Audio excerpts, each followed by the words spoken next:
Ambon kembali turun ke zona merah penularan COVID-19. Naiknya angka kematian yang cukup tinggi di kota Ambon akibat COVID-19 membuat scoring kembali menurun begitu drastis sehingga membuat kota Ambon kembali masuk ke zona merah penularan COVID-19 sesuai data yang disampaikan oleh tim gugus tugas COVID-19 nasional. Hal tersebut disampaikan langsung oleh juru bicara tim gugus tugas percepatan penanggulangan COVID-19 Kota Ambon, Joy Adrians, saat diwawancarai di Balai Kota Ambon pada Selasa 17 Februari 2020.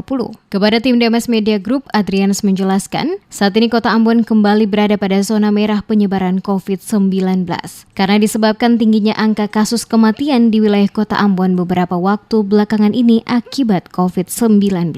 Dikatakannya, kembalinya Kota Ambon masuk zona merah dikarenakan scoring Kota Ambon kembali turun di bawah 1,81 berdasarkan data tim gugus tugas percepatan COVID-19 nasional. Dan hal ini merupakan penurunan yang sangat drastis karena angka kematian pasien COVID-19 cukup tinggi dan berdampak pada scoring tersebut. Dirinya juga menerangkan saat ini pemerintah kota lewat tim Satgas Percepatan Penanggulangan COVID-19 terus melakukan operasi justisi serta terus menghimbau kepada warga masyarakat untuk selalu menerapkan aturan protokol kesehatan karena COVID-19 belum berakhir di Kota Ambon bahkan di seluruh dunia. Oleh karena itu, Adrians menambahkan, 3 hal penting dalam bagaimana menyikapi kondisi COVID itu, menjaga imun, iman, dan menjaga diri tetap aman, dan hanya dengan mematuhi protokol kesehatan, masyarakat bisa terhindar dari penyebaran virus ini.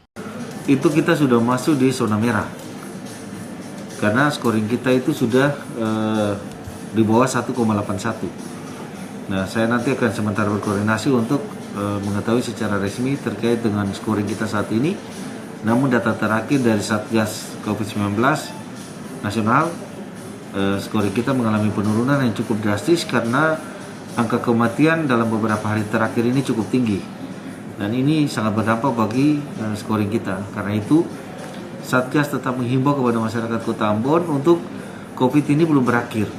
Karena itu, kita harus tetap mewaspadai diri kita, menjaga kesehatan kita, menjaga imun kita, sehingga benar-benar kita bisa taat dalam menerapkan protokol kesehatan. Berbagai upaya terus dilakukan baik pemerintah provinsi maupun Kota Ambon, di mana lewat tim percepatan penanganan pandemi COVID-19 Kota Ambon melaksanakan operasi justisi secara rutin ke berbagai tempat guna memastikan masyarakat menaati protokol kesehatan. Untuk diketahui saat ini berdasarkan data, jumlah pasien terkonfirmasi positif mencapai 4.478 orang, dirawat 285, sembuh 4.133 dan meninggal 60 orang.